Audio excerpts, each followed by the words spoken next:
Okay, so right. So before I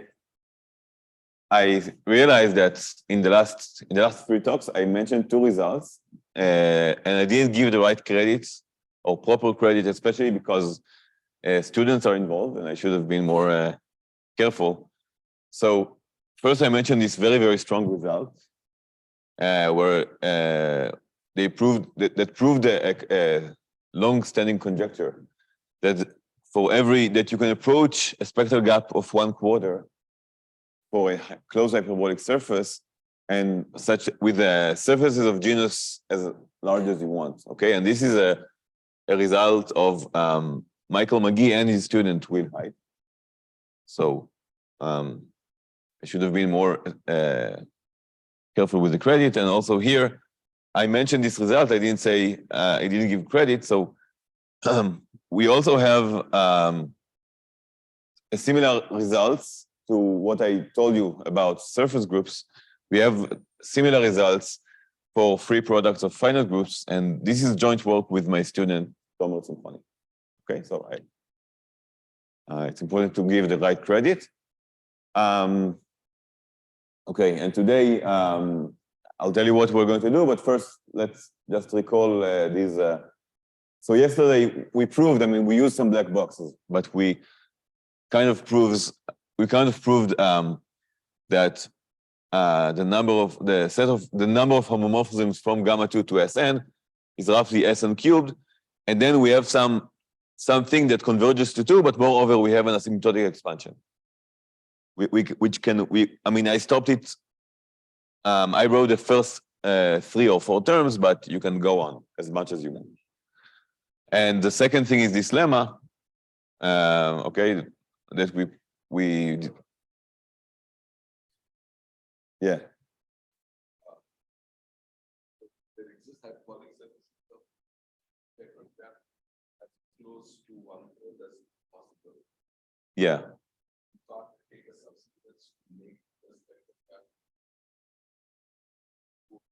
1/4 as yes, or yeah. So the limit can be it can be 1/4. Yeah. But it's not. It's still open whether you can get more than 1/4, or strictly at least 1/4. Like in graphs, it's more or less known that it is possible. Right. It's more like it's like the Friedman. It's the analog of Friedman's results that you get almost Ramanujan or. Okay, no, sorry. No, Friedman is about randomness, random graphs. Yeah. So there exists almost Ramanujan. Ramanujan would be strictly equal to 4. Yeah, equal to 1/4.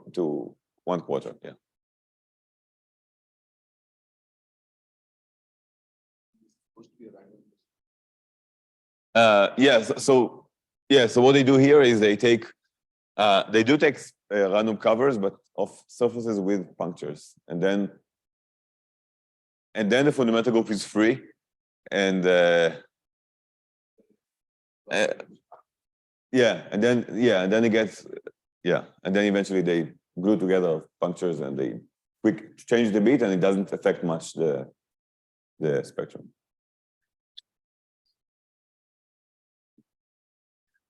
Okay, so so just remember these things. So the goals for today.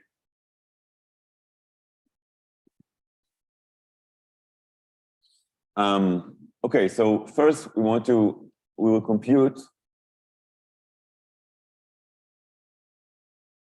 the expected number of fixed points of the element A. So remember, we have this presentation of gamma 2, A, B, C, D, right? The generators, and one relator is the product of commutators. So this is one of the generators. We want to understand this, which is also the number. It's also the number of embeddings of this graph in a random cover. This is the same. It's the same. And then I want to say a few things about the number of embeddings of a different graph. Gives you which will give you some more flavor of what we use. And then I'm going to, yeah, and then I just want to say a few more words. After that, I want to say a few more words about where we get estimates from. So this will be probably a bit vague. And finally, I hope I'll have time to say something about, okay, so something about, some more about the source of estimates.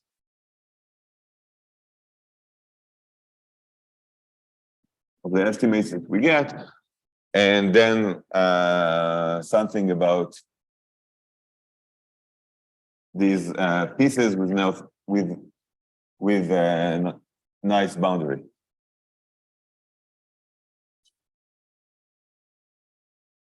Okay, so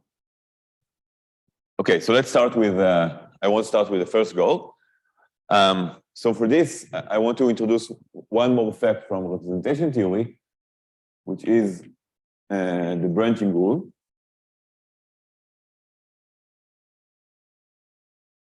In essence. So what is the branching rule? So assume you have rho is an irreducible representation of Sn. So remember that irreducible representations of Sn correspond to Young diagrams, to partitions or Young diagrams. So you have yeah.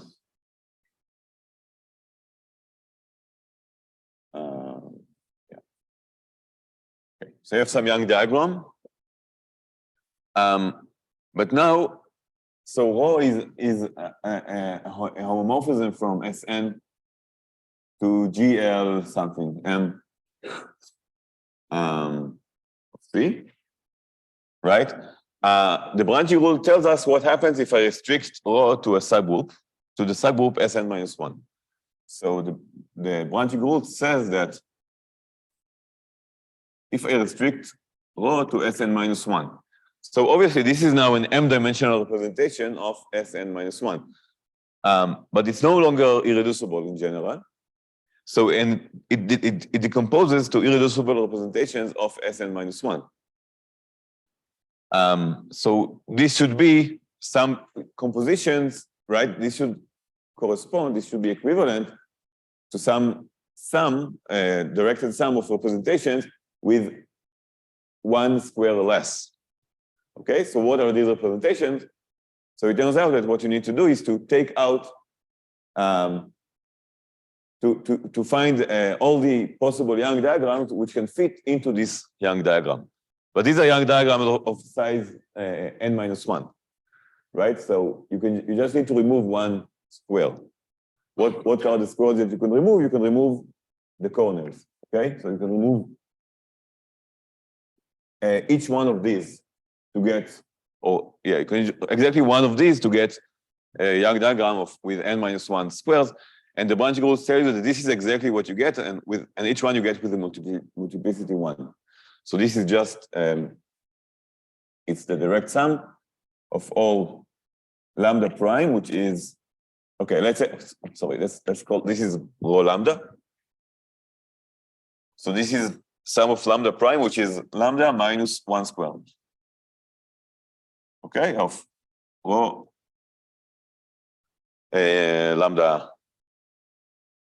lambda prime. And so notice that this is with multiplicity 1. So each with multiplicity 1. Okay. So now let's try to analyze this. Okay. So we want to analyze this.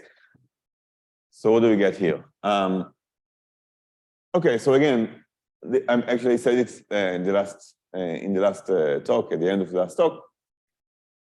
We always begin in the same way, right? The expected number of fixed points, I mean, by symmetry, it doesn't matter what is the fixed point. So this is the same as n times the probability that n is mapped to itself. the fixed point is the element n. Okay, and this is the same as n. This probability is taking all the homomorphisms. So I want all the homomorphisms of from gamma 2 to Sn such that, okay, A to n, n of A is n over all homomorphisms.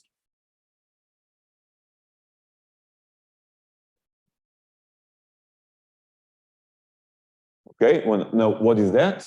Okay, let me write this.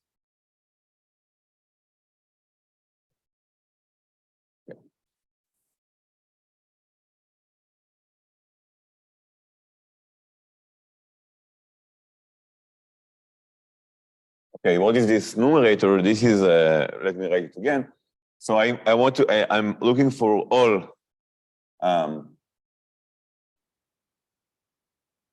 right. So here I need 4 permutations again, which satisfy the relation. And also, n is a fixed point of A. But if n is a fixed point at A, it's the same as saying that A belongs to Sn minus 1 in the canonical embedding, okay? So this is like,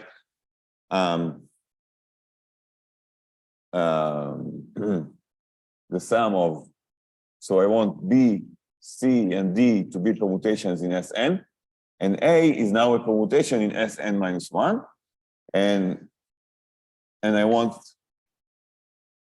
the product of commutators to be the identity.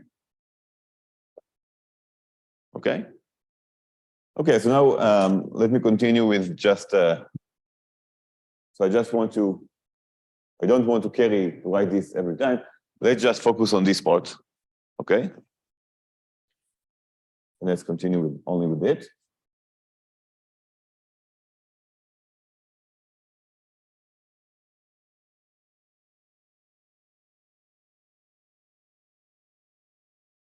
Okay, so now, okay, so again, the first, we already did that. In the first stage, we already did, right? The delta function of the identity is like the regular representation, the character of the regular representation divided by G, the size of Sn. So this is, and then the regular representation decomposes to all E-reps. So this is the same as 1 over Sn, sum of over all E-reps. We have here the dimension. And then again, the sum of B, C, D in Sn, A in Sn minus 1. And here we have the character of this irreducible representation of the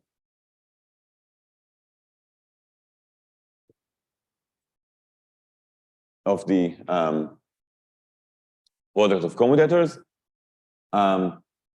Okay, and now, okay, also now we can do the same trick we did with when you computed just the number of the whole number of homomorphism, as long as we don't use A. Okay, so so now there are some steps that we did yesterday. These are the same steps, and eventually we get. So just I'll write it. Check it out. Don't want to get it wrong.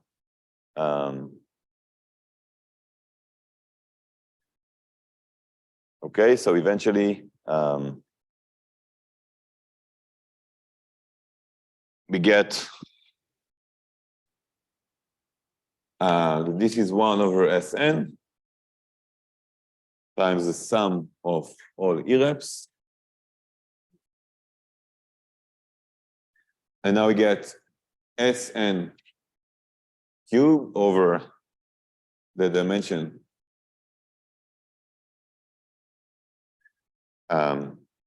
squared.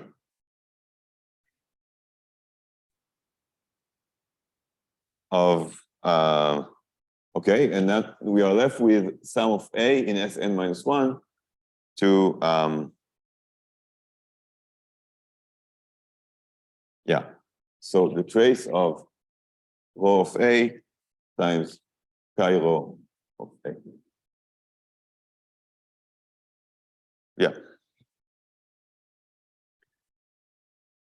Okay. So here you see, I mean, I only handle the parameter, the variables that are in Sn. So it's the same proof as yesterday, the same steps as yesterday. So now I need to handle this, right? And now notice that I cannot use the lemma as is, because here, I mean, it's very similar, but I average over things in a subgroup, not in the whole group. So what do?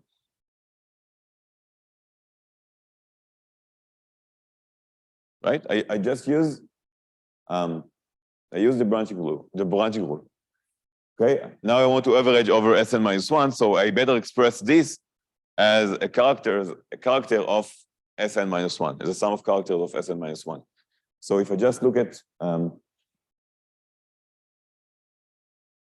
okay, so this is so I can think of rho A as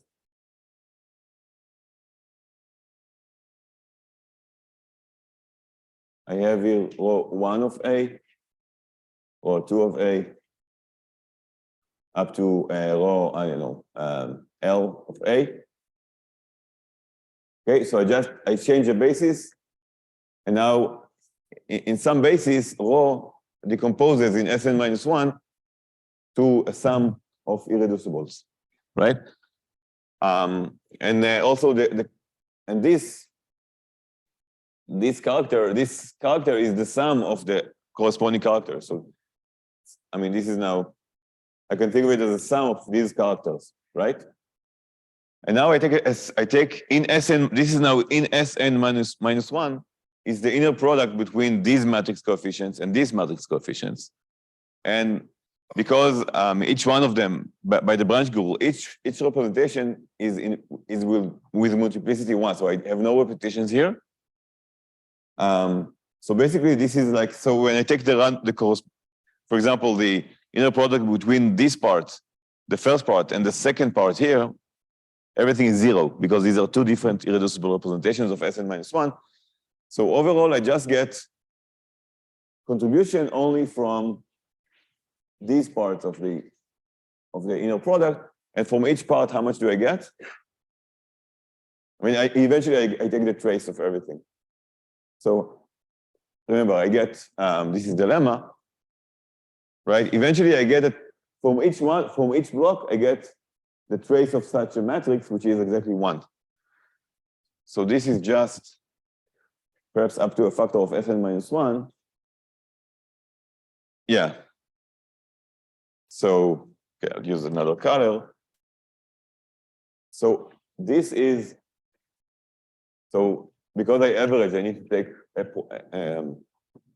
Sn minus 1, and then I get just 1. So this is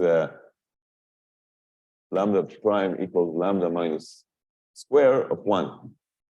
Okay, this is what I get. And what is this in so how many lambdas do I get here? Lambda prime, right? Just the number of corners. So this is the number of corners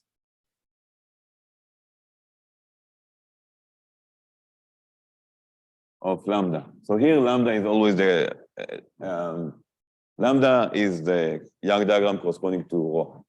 Okay, so overall, okay, the Sn, yeah, everything. So remember here I have Sn cubed. So overall, the Sn cubed, right, I have Sn cubed, and this n together with the Sn minus 1 is also another Sn, and everything here cancels out very nicely. Eventually, what I get,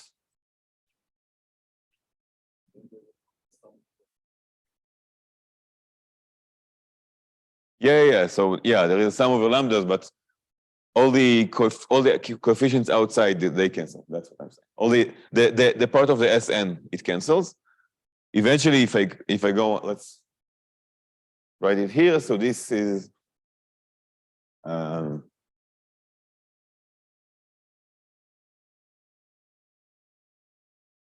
Yeah.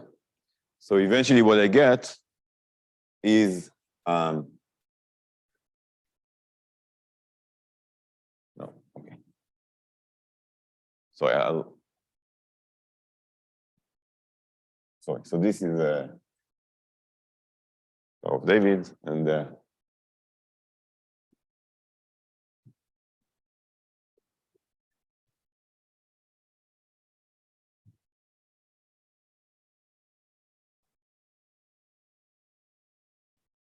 okay, so this Star of David.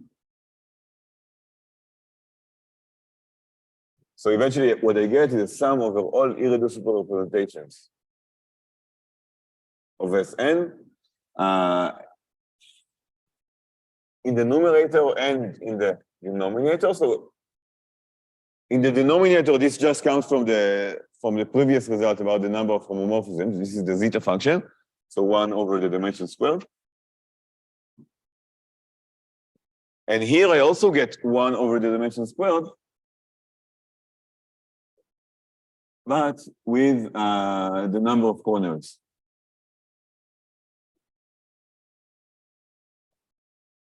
Of rho or of lambda. Okay, this is what I get. Okay, and now, so I explained yesterday why it is plausible that this has asymptotic expansion, but the same proof also works if you add this constant to every representation. You still get an asymptotic expansion here. You can actually compute it. So, I mean, basically, it's the same proof of Liebig-Shalev and Lulov. Okay, you just, so again, if you want to expand it, so to get the first term, you just need to look at the smallest, the representation of the smallest dimension. Everything else is negligible. And eventually, so this can be, you can actually compute it. And this is why for this, in this case, I know the result. And this, so you get here, you get what I told you at the beginning. In the first term, you get 1 plus 1 over n squared.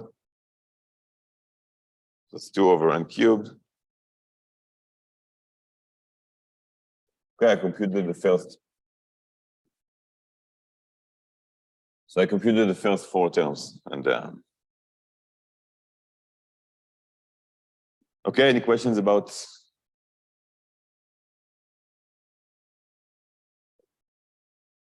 So you saw that, I mean, the only new point of this computation was that instead of averaging over Sn, we had to average over a subgroup.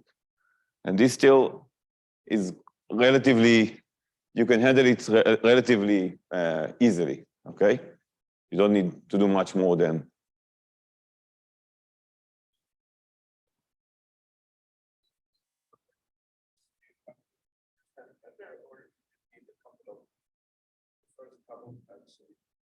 For this, yeah, so to understand it, I just need to go over the smallest representation. So I just need to understand, like for this computation, you just need the number of corners of, okay, of the, this, like this, or its dual, and of this, right, and this, and this.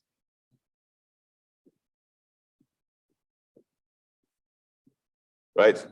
Yeah, so you just need to know the number of corners of the first few, and you can continue it as much as you want, but yeah, the point is that everything else together is negligible.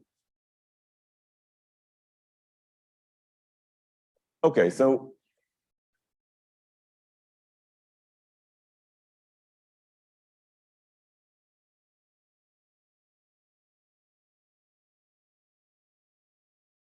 okay, good. So let's go on. Let's look at some other cases.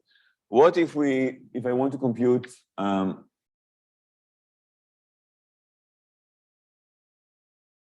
number of embeddings of this graph? What happens then? Okay. Right. So this is still, I can assume this is up to, again, by symmetry, I can assume the points here are n and n minus 1. And then I end up integrating or averaging over Sn minus 2. So I don't have, it's not as clean as here, but I can still manage it. still manage it. And also, if I want even a disconnected graph, so let's say I have, or even, yeah. So how many embeddings I have of this disconnected graph? So 2 copies of A. How many times I see this? So again, it's the same thing. I can assume this is n and n minus 1 and compute it. Okay, it's not a real problem. Okay, but now what happens with this graph?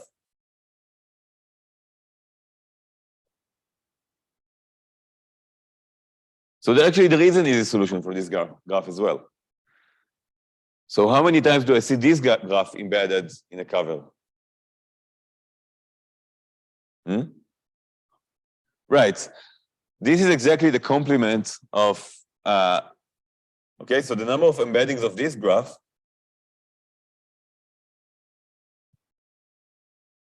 is exactly n minus the number of embeddings of this graph, because in every vertex in a random n-cover, you have an outgoing A edge. It's either open or closed. Okay, these are the only options. And in fact, even this graph, which I want to tell you a bit more about, you can actually do it the same way. You can present it as a complement of cases that you can compute with this kind of methods. Okay, but this method doesn't work. So this trick doesn't work if you start introducing more than one letter. Okay, so for example, if you look at this graph, so you have here A, B. For example, this graph, or even simple graphs. I mean, this you can no longer present as complements of things that are easy. Okay, so you really want, so you really need to come up with a more general scheme to compute this kind of stuff. So even though I'm talking about I'll talk about a simple graph where we have other methods, we need stronger methods to deal with more complicated graphs. Okay, so I'm going to use a more complicated method than just complement.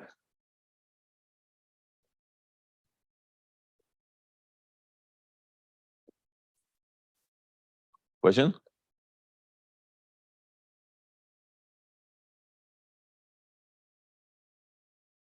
Okay, so I want to focus on this graph. So what is the expected number of fixed point of this graph? Sorry, the expected number of embeddings of this graph. Okay, so again, we can assume that this is n minus 1 and n minus 2. Okay, I'm going to assume that. But now, what are the possible, so if you want to, we need to sum all the homomorphisms, right? Well, okay, B, C, and D are any elements of Sn. What about A?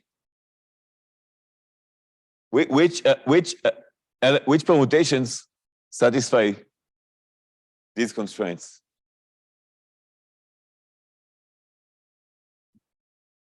Okay, it's no longer a subgroup, but what is it?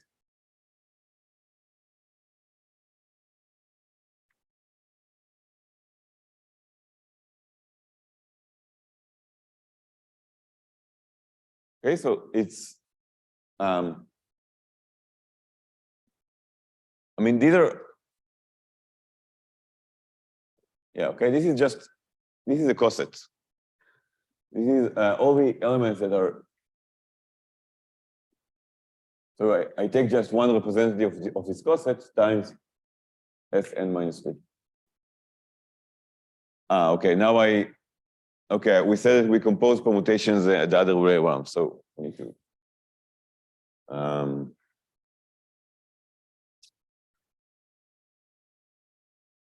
yeah, so I'll write it like that. No, I don't want to do it. Okay, today we are going to compose permutation the usual way, because it would be too confusing for me to change it, you know? Okay, so today we compose permutation the regular way from left to right, like every language should be written. What?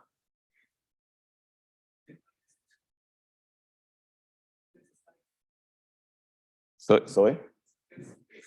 Yeah, that's the thing. So I just took the simplest representative of this concept. Right, yeah, this is just one possibility for what A is. But now I allow, after I multiply by elements of Fn minus 2, I can get all the other permutations that's such. So this is just one, I just chose here one representative of this concept, which is the simplest one. So I get like a co-graph and I complete it to cover all the cycles. I complete them. No, it's not forbidden. Yeah, it's not forbidden. You could have, in the bending, you could have this of an AH. Okay, so the problem now becomes that instead of averaging over subgroups, we need to average over cosets. So how do we do this? Okay, so how do we do this?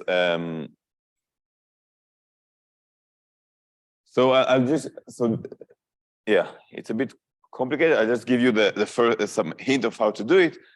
So how to integrate over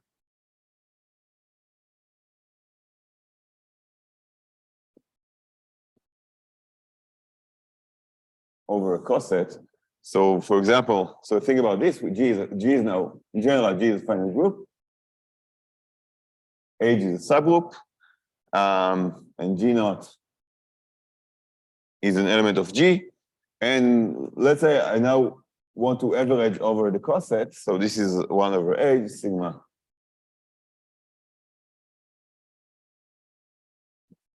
Right, and rho is a representation. Is some representation, not necessarily reducible. Right, and let's say I want to. Okay, let's say even just want this to average the character. Okay, so what do I do here? Okay, so again, I'm going to use linearity. This is a trace of rho. So this is like the trace of rho of G naught times rho of H. This is 1 over H.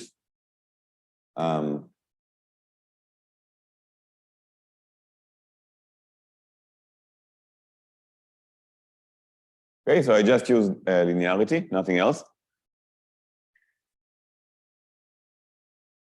Okay, and now if you check what this does, this part does, what does it do? So this is I average over a subgroup. And what this does, it turns out that this is a projection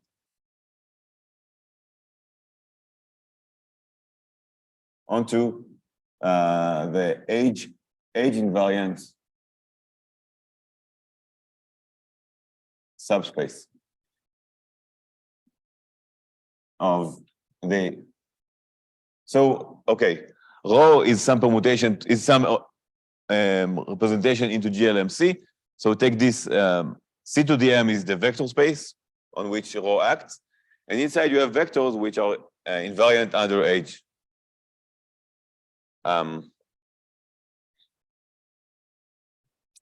Yeah, by the way, another way to see it is that, okay, you can think of rho, if you think of rho restricted to H, and you decompose it to irreducible representations of H, then what is this sum? We already know this sum is 0 for every irrep of H unless rho is the trivial, okay? Unless rho is trivial, and then you get the identity. So you actually here you get, it's like a projection onto the components that are trivial, which are the trivial components of H. So this is just the H invariant subspace of V of rho.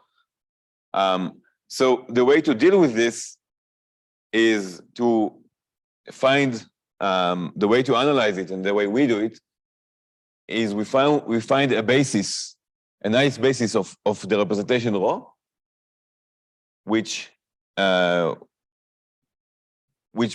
behaves nice with respect to this edge invariant subspace. Okay, so we have a basis of rho which extends the basis of the edge invariant subspace. And then we need to understand how this G naught acts on this basis and to understand it. Okay, so this gets more technical and much harder to explain in a talk, but this is basically the first step of what you need to understand how to do. So I'll just say one more thing about. Can you say a word about, you said the technique, but why is it different from just the integral over the subgroup whose cosets you're taking? What is the difference in weights over different? Okay, so here, I mean, up to now, everything was just like, I never had to understand any, here, I didn't need to understand any particular realization of these representations, because everything worked like very neatly. I just needed to know the,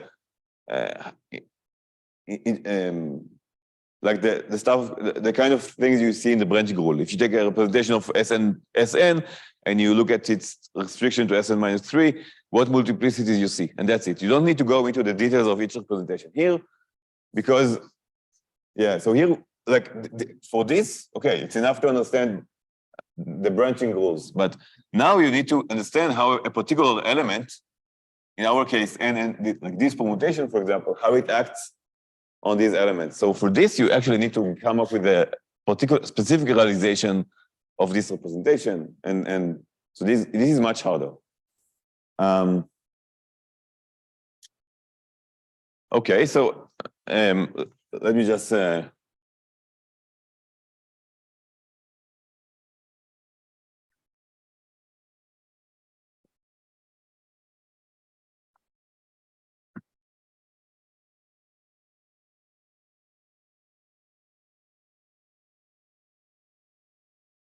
okay, so if I go back to this path, so I just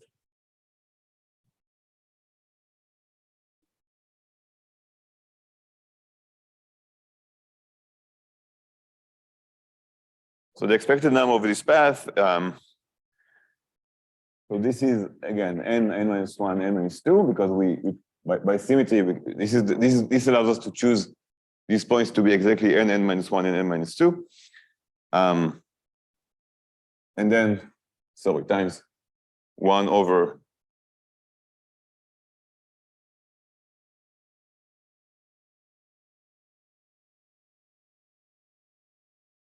now we sum over B, C, D in Sn, and now H is in Sn minus 2, and we want delta E of G naught H with B and C with D.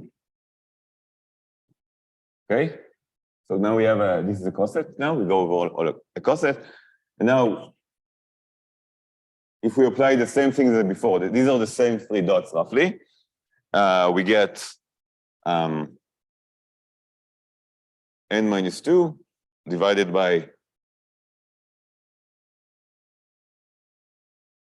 sorry, by not this, by just the zeta function.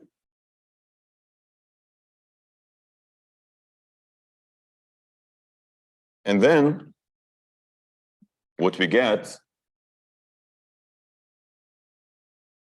is the following expression. This is a 1 over the dimension squared. Okay, and now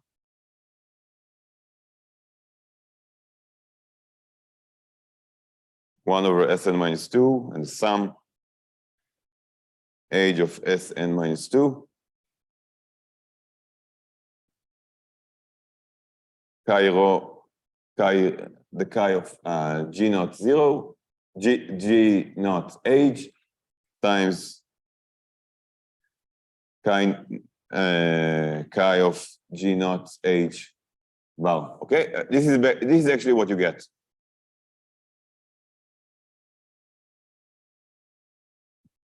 Okay, I just want to convey one more idea, one more step of the proof, even though I'm not going to go into the details. So notice that now here, I just want to say one more idea for one more step of the proof. Okay, this is what you get. This is an exercise. This you can compute. So far, this is just an exercise by the same technique we saw already. But now what we get eventually is it's not this, right? We don't have a character of one character. We sum over a product of characters. So what do we do with this? How can we make this into a single character? Okay, and here I need someone who knows some representation theory, more than what I told you about. Okay, what is the product of characters?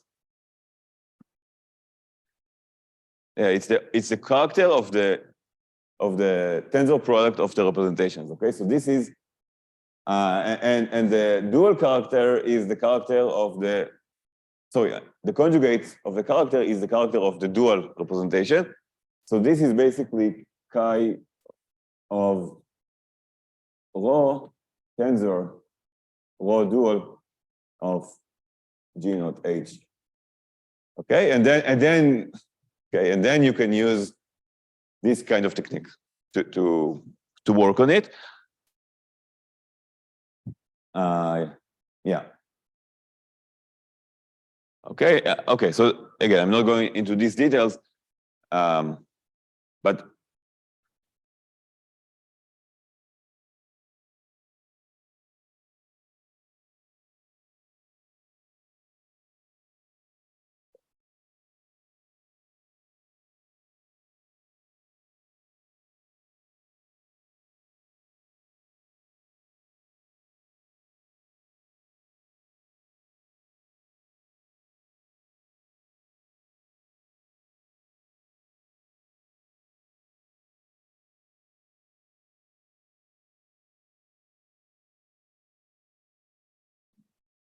okay. And last remark.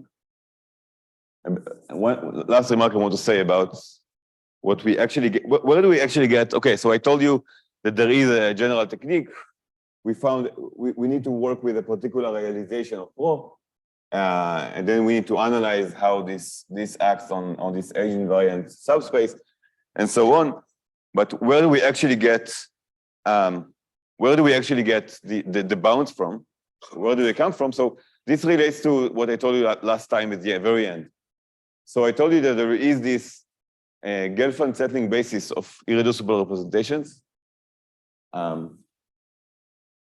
which so here the vectors we use, the basis we use comes from this. So roughly we have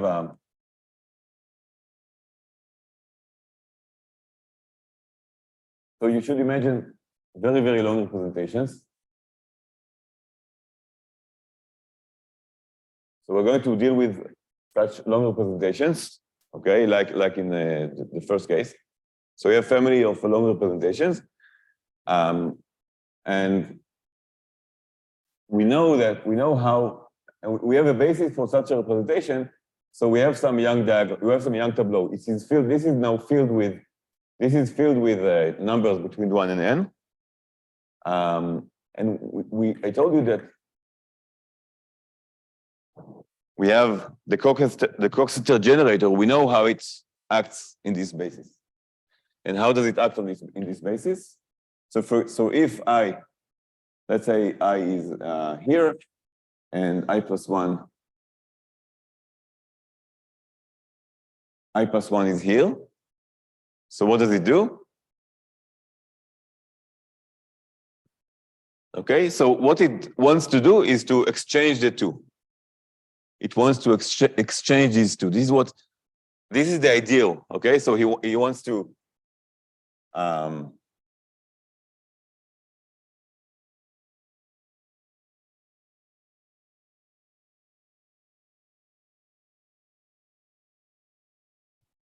Okay, he wants to do this. So usually, I mean, most of the weight is on this vector. Okay, now you see this. Why is this always possible? Because I and 1 are adjacent. So if this was legal Young tableau, this is also legal, right? There's no problem here. But occasionally, it doesn't work. It's not able to. This element is not able to exchange them. So you're left with the same. You're left with the same element you started with, but this you pay a price. This only happens with probability, okay, with a coefficient of roughly 1 over d, and d is the distance between these two.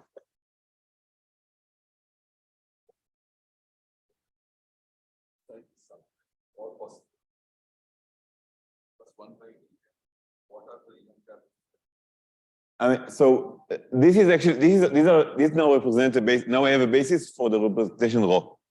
I work on some representation rho. Let's say I decompose it to reducibles. On each irreducible, what do? So on each irreducible, I have a basis which is represented by Young tableau. So this it is filled with numbers. Now, how does this Coxeter element act? This Coxeter element looks only for the numbers I and I plus 1, and it can either leave the tableau as is or exchange I and I plus 1. And if it exchanges them, you show. So there is a big weight. There is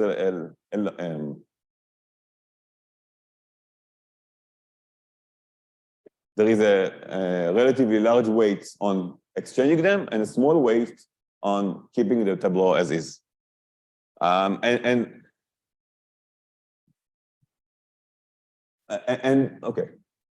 there's a lot of technicalities of how we use this. I mean, so usually we only care about the elements, the big elements, n minus 1, n minus 2. So they are roughly at the corners of this representation.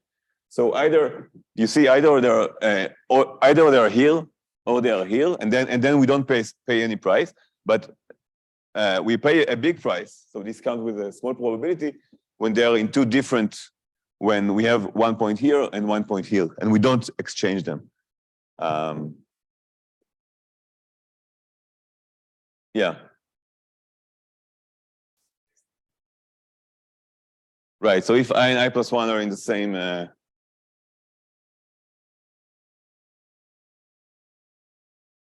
Yeah, let's say that I is here and I plus 1 is here, so you cannot exchange them. Then you just you fix this, perhaps with a minus sign or something.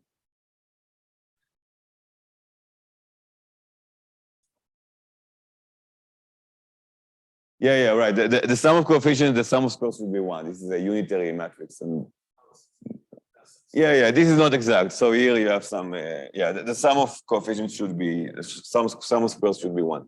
So this is not exact, but yeah, something like that. Yeah. Okay. So you need to use this, and you also use the fact that what we really get here. I mean, here we actually see the commutator word. So somehow the commutator word does appear eventually in the process, and you get these combinatorial conditions. Okay, so I think I confused you enough with details that don't make any sense. So let me now tell you what we get out of all of this. So these are the combinatorial.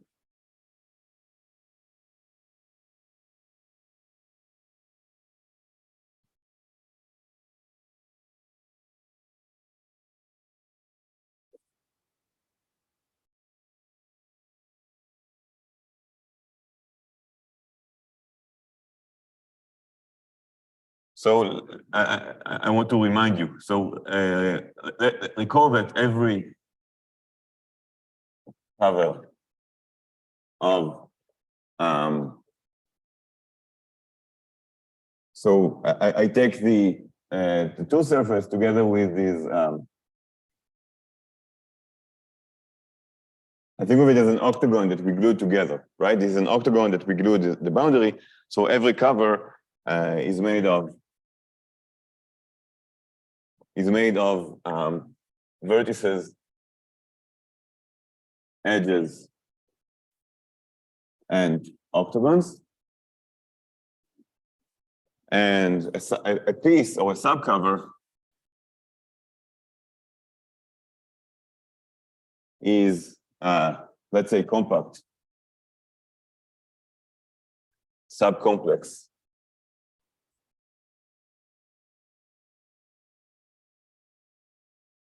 Of the cover.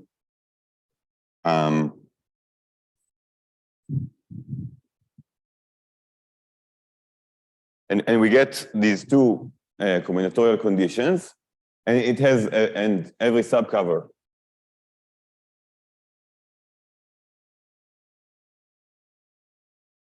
has a natural boundary or a well-defined boundary.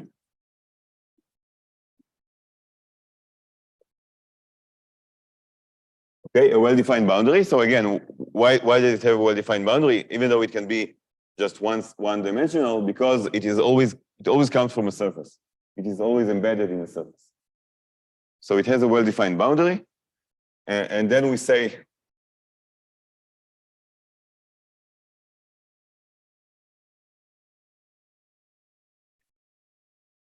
and then we say that a subcover Y is boundary reduced.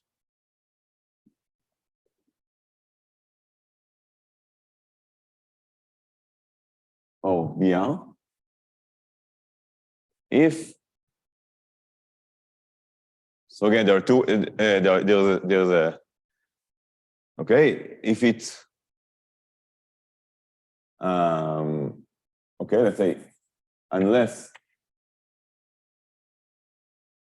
it can, unless the boundary can be shortened by adding octagons,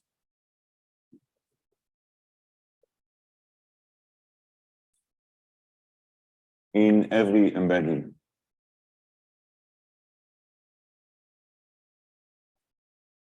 Embedding to a cover, to a full cover, to a proper cover. Okay, so or equivalently,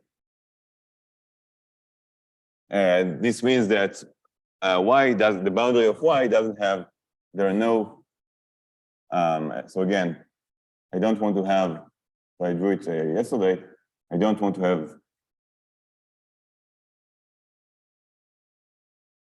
I want them to have 5 consecutive pieces of the same octagon, right? Because then this means that whenever I see, if I have such a, let's say, B, A inverse, B inverse, C and D. If this is part of my boundary, then whenever Y is embedded in some cover, I can then add, this octagon, and then the boundary, instead of this part, I get this part, which is shorter, and also there are no, so like we said yesterday, 2 days ago,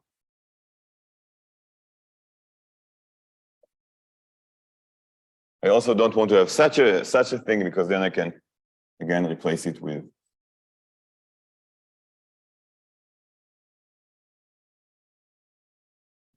okay, so this is a boundary reduced. And we actually have a stronger notion as well.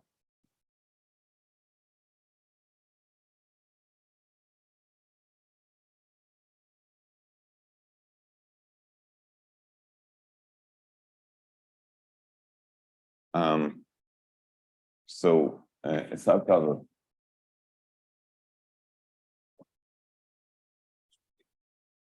Subcover having a well-defined boundary. What if this subcover and there's an edge, and then there's something there? Yeah. The subcomplex, we put this edge between the things as part of the boundary, or Yeah, it is part of, yeah, if I have an edge, and okay, let's say I have some octagon, right? So yeah, this has actually this has two sides for the boundary. Whenever I try to embed it, because I mean these pieces are labeled. So here, let's say this is the edge A, for example, and this is the edge. I know this is a. I don't know this is a C and B. I know. So everything is very strict. I mean, you know exactly where this A.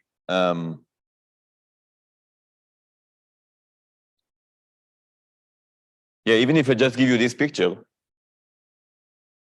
you know in the cover whether A it comes from this side or from the other side, because in every vertex, you have only one possibility. You have the cyclic order of the outgoing edges is strict, right? So yeah, so here in this picture, perhaps if I do it correctly, then this is the boundary.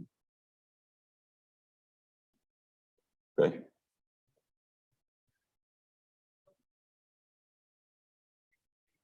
Sorry? Yeah, the subcover comes with so it actually comes with the labeling, or if you want, with the restriction of the cover map, of the covering map. So it's the same thing, right? The restriction of the covering map gives you the labeling. And what I'm saying is that even though there is a cover where it comes from, but actually, if you just keep the labelings, you have all the information. You don't need to know anything about the original cover. So if you see the yeah, like the boundary is actually it's intrinsic into the subcover. You don't really need to know which cover it came from, because it all you can see it only from the labelings. Okay, so and there is a more strict version of this definition, which is that a subcover is called strongly boundary reduced.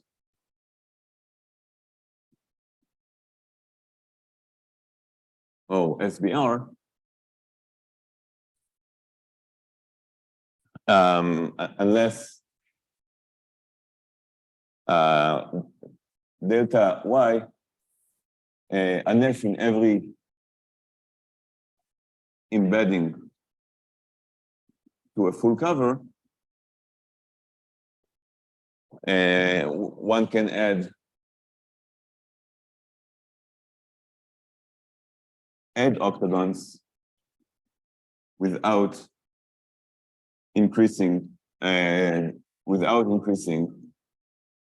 size of the boundary. Okay, so now I want to rule out Y's where you can always add octagon without increasing. So what does this mean for a single octagon?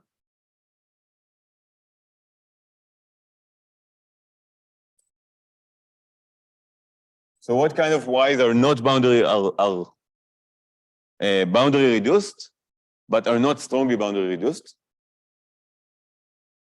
So for example, if I have half an octagon,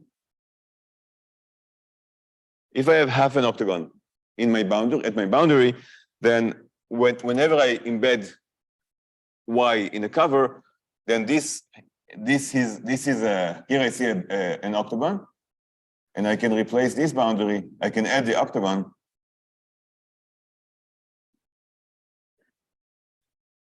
and replace this boundary, which is of size 4, with this boundary, which is of size 4. Or I mean, actually, it could be less than 4 if perhaps you have some.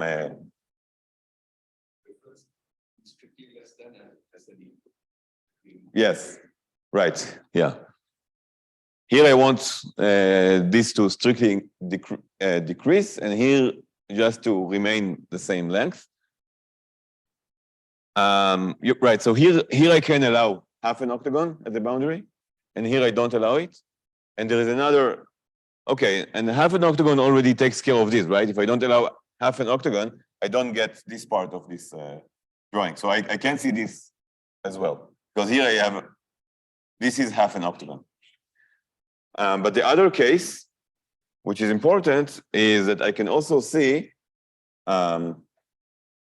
I can also see this picture.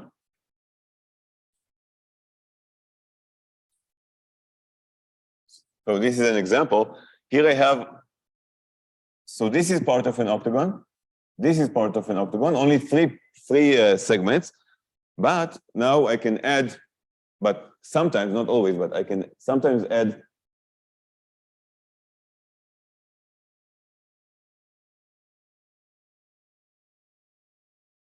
okay, so this could be the picture. Perhaps this is an octagon. This is an octagon.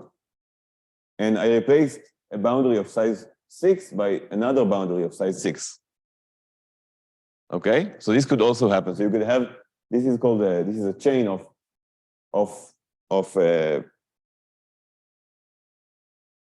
pieces of size 3 from octagons. Okay, so you have a 3 after 3 after 3 after 3, and if they close a cycle, then you can sometimes you can add octagons without increasing the boundary.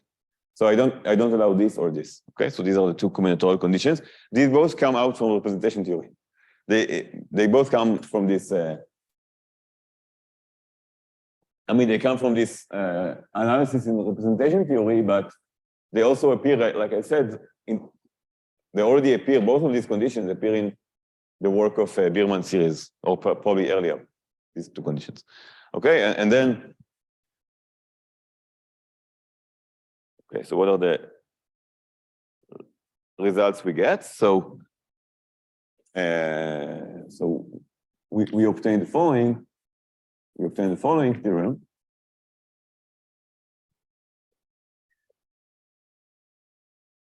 We get that the expected number of embeddings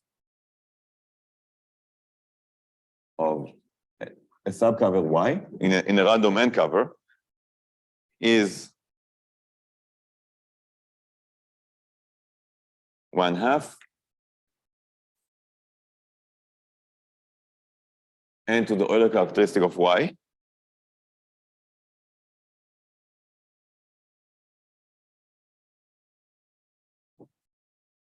Then we get a sum over all EREPs of Sn, roughly, 1 over the dimension squared. But then we have some correction. So you can think of this as the number of corners in the first example. But in general, the thing is that this function is generally, it can behave very badly. I mean, in the bounds you get, this can be actually this can be larger than, this can be n to a positive power sometimes. It can be, and then if this is too large, then all the asymptotic machinery doesn't help you. You can, I mean, it's not clear that you get here asymptotic expansion and so forth, but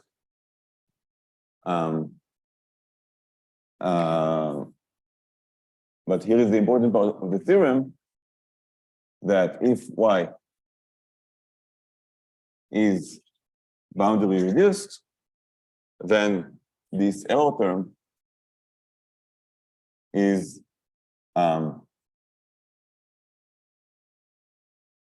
constant, is a converges to a constant. And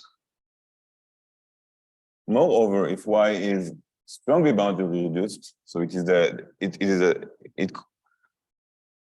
satisfies the stricter condition, then this is, we actually know the constant is 1.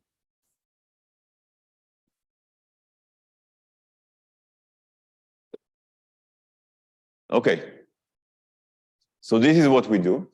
Okay, this is the theorem. I mean, of course, I didn't prove it. But this is what we get. And then to end, I want to understand how do we use this theorem for the problem we started with.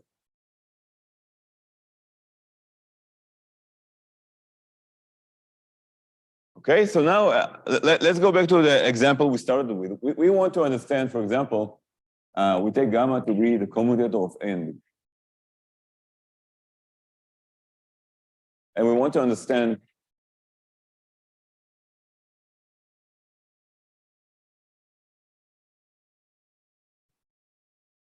the expected number of fixed points of this. What do we do? So remember, in the first talk we looked at this. In the first talk we did it for the free group. What did we do for the free group? We took this and we took all possible cases.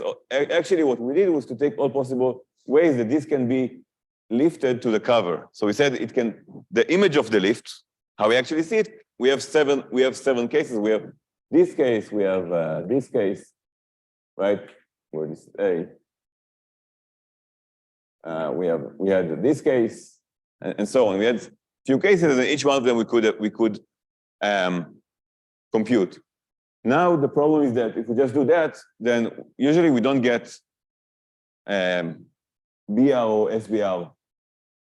Okay, in this case, all of them will be BR, but not SBR. So we don't know what the constant is. Okay, for example, if this graph, actually all of them are not SBR. Why not? Because here we have A inverse B inverse is half an octagon. Whenever we embed it, it will always be exactly the boundary of half an octagon in the cover. So this is not SBR, and so we don't get the precise one, we get something less. Okay, so what we do is actually we just find another set, not this, it's not going to be as simple, it's going to be more, a bit bigger, but where all elements are strictly, perhaps the important one, the ones of highest Euler characteristic are SBR, and all the others are BR. And then we can control it. So for example, instead of considering this guy, for example, what you can do in this case is to take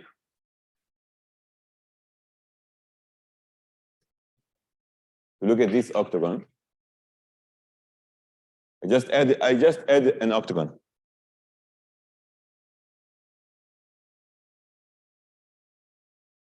This is C, D, C inverse, D inverse. Okay, so instead of thinking of now I can take this and all its quotients. Okay, I just, instead of taking the problem with this, I take this object and I look at all the possible embeddings of, not embeddings, all possible lifts of this object into the random cover. So you get a larger family, but now, so you need to show, this is not that hard, to show that you can control it and you don't get infinitely many and so on. But this is controllable, and then you can use this theorem to get the results, okay? To bound the number of fixed points of the commutator. Okay, this is this is the last part of the argument, which is much more combinatorial and yeah.